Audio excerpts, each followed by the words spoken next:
विद्यार्थी मित्र हो, मागच्या तासाला आपण वनस्पतीचे वर्गीकरण या प्रकरणाची माहिती घेतली होती. आज आपण चौथं जे प्रकरण आहे द्रव्याचे मोजमाप हे प्रकरण बघणार आहोत. तर यामध्ये रासायनिक संयोगाचे नियम, अणु आकार वस्तुमान संयोजा, रेणू वस्तुमान आणि मोलाची संकल्पना आणि मूलके या संदर्भात आपल्याला माहिती घ्यायची. तर थोडे आठवा वगैरे मी आठवीला वगैरे बघितलेले आहे, ते आपल्या काय आता सध्या सिलेबसमध्ये नाही. तर मूलद्रव्याच्या रासायनिक संयोगाने संयुगे तयार होतात हे आपण मागील इत्येत पाहिलेले. मूलद्रव्याच्या रासायनिक संयोगाने त्या ठिकाणी केमिकल रिॲक्शन झाली मूलद्रव्यामध्ये. समजा Na+Cl, Na मूलद्रव्य, Cl मूलद्रव्य, यापासून NaCl झालं मीठ तयार, हे संयुग आहे. म्हणजे या रासायनिक केमिकल रिॲक्शनमुळे संयुग तयार होते, आपल्याला माहिती, आपण आठवीला शिकलेलो आहे.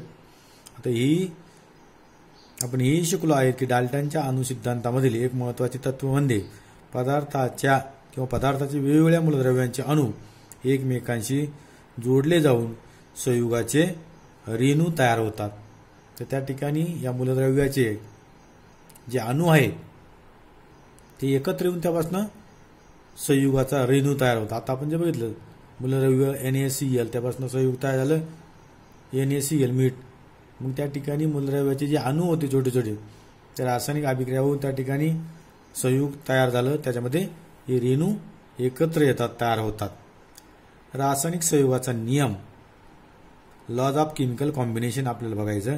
रासायनिक बदल होताना पदार्थांचे संघटन बदलते. आता या ठिकाणी आपण बघा, रासायनिक बदल होताना पदार्थाचे संघटन म्हणजे काय. रासायनिक बदल आपण बघितला, त्या ठिकाणी नवीन पदार्थ तयार झाला, त्या ठिकाणी संयुग तयार झालं, त्यामध्ये त्याचं संघटन त्यामध्ये बदललेलं आहे. या संदर्भातील प्रयोग, मूलभूत प्रयोग 18व्या व 19व्या शतकातील शास्त्रज्ञांनी केले. हे करताना त्यांनी वापरलेल्या व तयार झालेल्या पदार्थांचे अचूक मोजमाप केले व रासायनिक संयोगाचे नियम त्यांनी त्यामध्ये शोधून काढले. डाल्टनचा अणुसिद्धांत, आपल्याला डाल्टनचा अणुसिद्धांत व रासायनिक संयोगाचे नियम यांच्या आधारे वैज्ञानिकांनी विविध संयोगाची रेणूसूत्रे त्यामध्ये लिहिली. ज्ञात रेणूसूत्राच्या आधारे रासायनिक संयोगाचे नियम आता आपल्याला या ठिकाणी बघायचे आहे. तर कृती जी करून बघा, ती आपल्या सिलेबसमध्ये नाही, त्याच्यामुळे आपण ती बघणार नाही.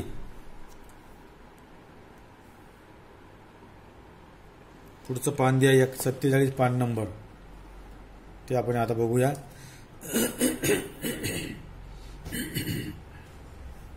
क्रियामध्ये रासायनिक संयोगाची पडताळणी फिगरमध्ये बघितल्या तुमच्या लक्षात येईल. सहज तुम्ही बघा,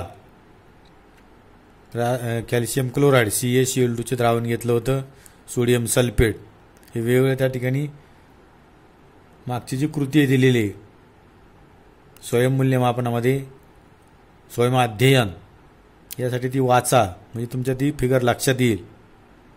कॅल्शियम क्लोराईड आणि सोडियम सल्फेट Na2SO4 चे द्रावण त्या ठिकाणी एकत्र घेतलं, त्यांचं वजन बघा, त्या ठिकाणी वजन तुमच्या समोर दिसतंय 300.23 ग्रॅम. आणि इकडे NaCl चे द्रावण किंवा द्रावणातील CaSO4 चा पांढरा अवशेष. तर त्या ठिकाणी नवीन जो पदार्थ त्यामध्ये तयार झाला आहे, त्या ठिकाणी दोन्ही मिश्रण एकत्र केले, कॅल्शियम क्लोराईड आणि सोडियम सल्फेट, त्यापासून NaCl द्रावणातील CaSO4 चा पांढरा अवशेष त्या ठिकाणी तयार झाला. त्याचं वजन बघा, त्या वजनामध्ये काही फरक तुम्हाला दिसत नाही. म्हणजे मूळचे जे मूलद्रव्य होते आणि नंतर तयार झालेलं संयोगातून जो नवीन पदार्थ तयार झाला, त्याचं वजन मात्र त्या ठिकाणी बदलत नाही. पुढचा आहे द्रव्य अक्षयतेचा नियम. वरील कृतीमध्ये मूळ द्रव्याचे वजन व रासायनिक बदलाने तयार झालेल्या द्रव्याचे वजन त्या ठिकाणी सारखेच बदलते. आता आपण जे बघितलं तर यामध्ये मूलद्रव्याचे वजन जे दोन द्रव्य घेतले होते CaCl2 आणि Na2SO4 आणि नवीन जो द्रव्य तयार झाला त्याचं वजन त्या ठिकाणी सारखेच पडते. 1785 मध्ये अंतवान लाव्हाजिये या फ्रेंच शास्त्रज्ञाने संशोधनातून असा निष्कर्ष काढला की रासायनिक अभिक्रिया होत असताना द्रव्याच्या वजनात वाढ किंवा घट होत नाही. वरच्या कृतीतून तुम्हाला दिसतंय ते रासायनिक अभिक्रिया झाली, याच्यामध्ये केमिकल रिॲक्शन झाली, परंतु त्यांच्या वजनात मात्र वाढ होत नाही किंवा घट सुद्धा होत नाही. हे फार महत्वाचं आहे. त्यांच्या वजनात वाढही झालेली दिसत नाही आणि घटही झालेली आपल्याला दिसत नाही. हा महत्वाचा पॉइंट आपण त्या ठिकाणी महत्वाचा लक्षात घेतला पाहिजे. रासायनिक अभिक्रियेतील अभिक्रियाकारकांचे म्हणजे रिॲक्टंट एकूण वजन व रासायनिक अभिक्रियेतून निर्माण होणाऱ्या उत्पादितांचे प्रॉडक्ट एकूण वजन हे सारखेच असते. म्हणजे केमिकल रिॲक्शन घडण्यापूर्वी अगोदरचे जे मूलद्रव्य होते त्यांचं वजन आणि केमिकल रिॲक्शन झाल्यानंतर जो उत्पादित प्रॉडक्ट तयार झालं त्याचं वजन हे सारखंच आहे. यालाच द्रव्य अक्षयतेचा नियम असे म्हणतात. म्हणजे बघा, तो द्रव्य अक्षयतेचा नियम आपल्याला महत्वाचा आहे, आपण पाठ केला पाहिजे. त्याच्यामध्ये समजून घ्या, रासायनिक अभिक्रिया होत असताना अगोदरचे जे मूलद्रव्य होते त्याचं वजन आणि त्याला आपण रिॲक्टंट म्हणतो आणि या रासायनिक अभिक्रियेतून तयार झालेला प्रॉडक्ट यांची एकूण वजन ही सारखेच आहे. यालाच द्रव्य अक्षयतेचा नियम असं म्हणतात. त्याच्यानंतर स्थिर प्रमाणाचा नियम लॉ ऑफ कॉन्स्टंट प्रपोर्शन. आता यासाठी काही शास्त्रज्ञांनी त्यावरती काम केलेले, त्या शास्त्रज्ञांची माहिती आपल्याला घ्यावी लागेल. फ्रेंच शास्त्रज्ञ प्रूस्ट यांनी सन 1794 मध्ये स्थिर प्रमाणाचा नियम मांडला. संयुगाच्या विविध नमुन्यामधील घटक मूलद्रव्याचे वजनी प्रमाण नेहमी स्थिर असते. उदाहरणार्थ पाण्यातील हायड्रोजन व ऑक्सिजनचे प्रमाण, आपल्याला पाणी तयार होते H2O, हायड्रोजन आणि ऑक्सिजन त्या ठिकाणी एकत्र येतात आणि त्यापासून पाणी तयार होतं. परंतु कसंही त्या ठिकाणी येऊन चालेल का, त्याला काहीतरी ठराविक प्रपोर्शन आहे. त्या प्रपोर्शनमध्ये आले तरच त्या ठिकाणी ते पाणी तयार होईल. तर पाण्यातील हायड्रोजन व ऑक्सिजनचे वजनी प्रमाण 1:8 असते. म्हणजे त्या ठिकाणी पाणी जे तयार होतं त्याच्यामधलं हायड्रोजन व ऑक्सिजनचं प्रमाण त्या ठिकाणी 1:8 दिलेले किंवा असतं. तर त्याच्यामध्ये 1 ग्रॅम हायड्रोजन आणि 8 ग्रॅम ऑक्सिजन यांच्या रासायनिक संयोगाने 9 ग्रॅम पाणी तयार होते. बघा, 9 ग्रॅम जर त्या ठिकाणी पाणी तयार व्हायचं असेल तर त्यामध्ये 1 ग्रॅम हायड्रोजन व 8 ग्रॅम ऑक्सिजन त्यामध्ये असतो. त्यापासून 9 ग्रॅम पाणी तयार, म्हणजे 1:8 प्रमाण त्या ठिकाणी असतं. त्याचप्रमाणे कार्बन डायऑक्साईडमधील कार्बन आणि ऑक्सिजनचे प्रमाण 3:8. CO2 जो आपला कार्बन डायऑक्साईड त्याच्यामध्ये कार्बन आणि ऑक्सिजनचं प्रमाण दिलेले, तर त्यामध्ये 3:8 हे प्रमाण दिलेले. म्हणजेच 44 ग्रॅम कार्बन डायऑक्साईडमध्ये, समजा त्या ठिकाणी आपण 44 ग्रॅम कार्बन डायऑक्साईड घेतला तर 12 ग्रॅम कार्बन व 32 ग्रॅम ऑक्सिजन असतो. 12 ग्रॅम कार्बन व 32 ग्रॅम म्हणजे त्या ठिकाणी 3:8 हे प्रमाण त्या ठिकाणी आपल्याला बघावयास मिळतं. त्या ठिकाणी शास्त्रज्ञांचे फोटो त्या ठिकाणी दिलेले आपण बघतो आहोत. त्यानंतर पेज नंबर 48 ते आपल्याला बघायचे. पेज नंबर 48 वरती स्थिर प्रमाणाच्या नियमाची पडताळणी, त्यासाठी एक चौकोन दिलेला आहे. तो स्वयंमूल्यमापनासाठी आपण बघून ठेवायचा. जरी त्या ठिकाणी सिलेबसमध्ये नसला तरी आपण त्या ठिकाणी ते बघितलं पाहिजे, कारण पुढे 10वीला किंवा पुढच्या सिलेबसमध्ये 11वी 12वीमध्ये हे आपल्याला उपयोगाचं ठरतं. म्हणजे दिला नाही किंवा कॅन्सल झाला म्हणून त्या ठिकाणी वाचायचं नाही असं करू नका. त्यानंतर अणु, ॲटम, आकार, वस्तुमान, संयोजा. आकार साईज, वस्तुमान मास आणि संयोजाला आपण व्हॅलन्सी असे म्हणतो.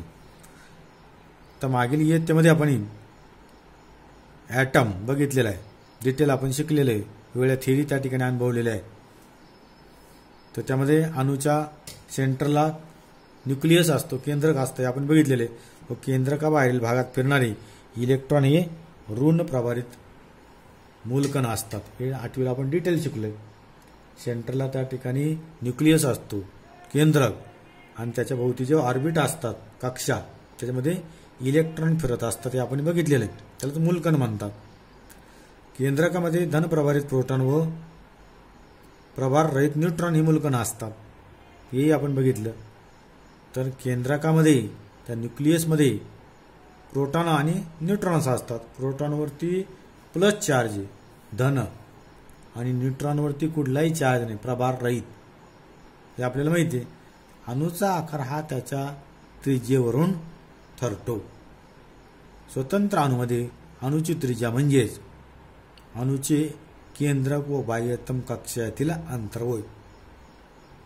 तर बघा, त्रिज्या तुम्ही भूमितीमध्ये शिकलेला आहे, तर यामध्ये तशाच पद्धतीनं अणूमध्ये अणूची त्रिज्या म्हणजेच अणूचे केंद्रक, ॲटम, त्याचं केंद्रक व बाह्यतम कक्षेमधील अंतर.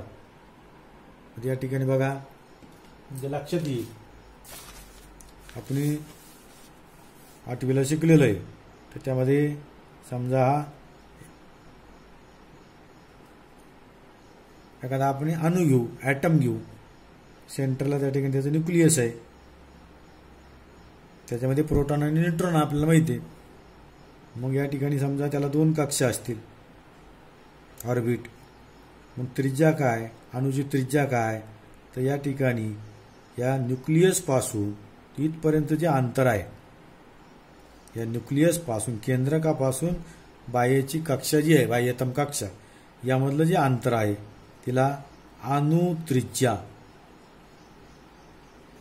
अणुत्रिज्या असं म्हटलेलं आहे. सोपं आहे. त्या ठिकाणी अणूची त्रिज्या म्हणजेच अणूची केंद्रक व बाह्यतम कक्षामधील अंतर होय. अणूची त्रिज्या ही नॅनोमीटरमध्ये व्यक्त करतात.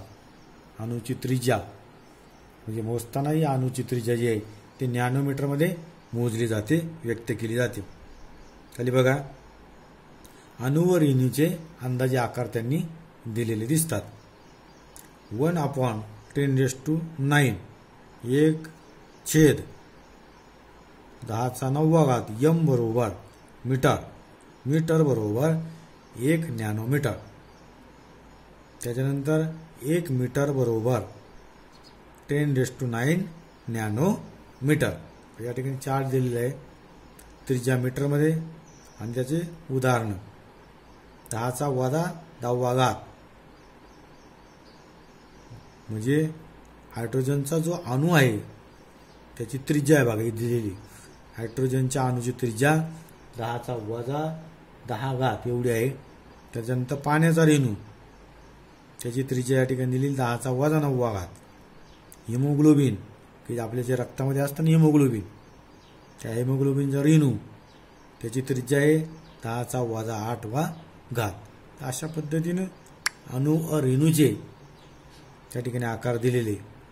आता आपण जे बघितलं ना, अणूची त्रिज्या ही नॅनोमीटरमध्ये व्यक्त केली जाते, मग त्याचा आकार त्यामध्ये चार्टमध्ये आपल्याला दिलेला आहे. त्यानंतर पेज नंबर 49 वरती अणूच्या संदर्भात आणि अणूचा आकार त्याच्या संदर्भात त्या ठिकाणी चार्ट दिलेला आहे, तो वाचून काढा. पुढचा जो पाठ आहे आपला, अणूचे वस्तुमान, मास ऑफ ॲटम. अणूचे वस्तुमान त्याच्या केंद्रकात एकवटलेले असून ते त्यातील प्रोटॉन व न्यूट्रॉनमुळे असते. हे 8वीला बघितलं आपण. अणूचं वस्तुमान जे आहे, मास, हे त्याच्या केंद्रकात एकवटलेलं असतं. हेही आपल्याला 8वीला बघितलेलं आहे. तर यामध्ये हे जे मास आहे, वस्तुमान अणूचं, हे सगळं केंद्रकात एकवटलेलं असतं, बाहेर नाही, कक्षेमध्ये नाही. आणि ते कशामुळे, तर त्यातील प्रोटॉन आणि न्यूट्रॉनमुळे. The mass of an atom is concentrated in the nucleus because of that protons and neutrons. 8वीला आपण शिकलेलं आहे. अणुकेंद्रकामध्ये असणाऱ्या प्रोटॉन प्लस न्यूट्रॉन्सच्या संख्येला अणुवस्तुमानांक ॲटॉमिक मास नंबर असे म्हणतात. हेही आपण शिकलेलं 8वीला. The number of protons and neutrons is called as a atomic mass number. तर त्या ठिकाणी काय त्या अणूमध्ये असलेले प्रोटॉन्स आणि न्यूट्रॉन्स यांच्या एकूण संख्येलाच अणुवस्तुमानांक असे म्हटलेलं आपण बघतो. प्रोटॉन व न्यूट्रॉन यांना एकत्रितपणे केंद्रकातील मूलकण असे म्हटलं जातं. मग हे प्रोटॉन जे आणि न्यूट्रॉन जे असतात त्यांना एकत्रित त्या ठिकाणी अणुकेंद्रकातील न्यूक्लिऑन्स अणुकेंद्रकातील मूलकण असे म्हटलं जातं. हे आपण डिटेल बघितलेलं आहे. प्रोटॉन आणि न्यूट्रॉन असतात आणि यांनाच केंद्रकातील मूलकण असे म्हणतात. अणू हा अतिशय सूक्ष्म असतो. मग त्याचे वस्तुमान कसे ठरवायचे, तर त्या ठिकाणी या शास्त्रज्ञाला त्यावेळेस तो प्रश्न पडला होता. आपल्याला माहिती आहे अन ॲटम इज व्हेरी स्मॉल. 19व्या शतकातील वैज्ञानिकांना अणुवस्तुमान अचूकपणे मोजणे शक्य नसल्याने अणूचे सापेक्ष वस्तुमान ही संकल्पना त्या ठिकाणी त्यांना पुढे आली. त्या ठिकाणी वस्तुमान त्यांना अचूकपणे मोजणं शक्य नव्हतं, म्हणून अणूचे सापेक्ष वस्तुमान ही संकल्पना त्यामुळे पुढे आली. अणूचे सापेक्ष वस्तुमान मोजण्यासाठी एका संदर्भ अणूची गरज होती. मग त्यासाठी एक संदर्भ अणू पाहिजे कम्पॅरेटिव्ह करण्यासाठी, तर कम्पॅरिझन करण्यासाठी. तर त्यासाठी हायड्रोजनचा अणू सर्वात लहान असल्याने सुरुवातीच्या काळात हायड्रोजनची निवड संदर्भ अणू म्हणून केली गेली. सर्वात हलका हा हायड्रोजनचा अणू आहे. मग सुरुवातीच्या काळात हायड्रोजनची निवड संदर्भ अणू म्हणून त्या ठिकाणी केली गेली, ज्याच्या केंद्रकात केवळ एकच प्रोटॉन आहे. हे आपल्याला माहिती आहे. हायड्रोजनमध्ये न्यूट्रॉन नाही, फक्त प्रोटॉन्स आहे ओनली, की ज्याच्यामध्ये only one proton is present. अशा हायड्रोजन अणूचे सापेक्ष वस्तुमान एक असे स्वीकारण्यात आले. त्या ठिकाणी त्याचं वस्तुमान मास एक म्हणून स्वीकारण्यात आलं. त्यामुळे सापेक्ष अणुवस्तुमानाचे मूल्य हे अणुवस्तुमानाका इतके, दॅट इज प्रोटॉन आणि न्यूट्रॉन इतके झाले. काय झालं बघा, सापेक्ष अणुवस्तुमानाचे मूल्य जे एक स्वीकारलं आपण हायड्रोजनच्या बाबतीमध्ये, हे अणुवस्तुमानांका इतके त्याचे प्रोटॉन अँड न्यूट्रॉन्स तेवढे त्या ठिकाणी झाले. हायड्रोजनचे सापेक्ष वस्तुमान एक मानल्यावर नायट्रोजन अणूचे वस्तुमान किती हे कसे ठरवायचे. आता या ठिकाणी इतर मूलद्रव्याचे जे वस्तुमान आहे मास ते कसे ठरवायचे, त्यासाठी त्यांनी फॉर एक्झाम्पल एक उदाहरण त्यामध्ये दिलेलं आहे. नायट्रोजनच्या एका अणूचे वस्तुमान हायड्रोजनच्या एका अणूच्या 14 पट असते. म्हणून नायट्रोजन अणूचे सापेक्ष वस्तुमान हे 14 झाले. म्हणजे त्या ठिकाणी नायट्रोजनचं जे ॲटम आहे त्याचं वस्तुमान हायड्रोजन बरोबर जर कम्पॅरिझन केलं तर 14 पट आहे. म्हणून नायट्रोजनच्या अणूचे सापेक्ष वस्तुमान जे ते 14 आहे.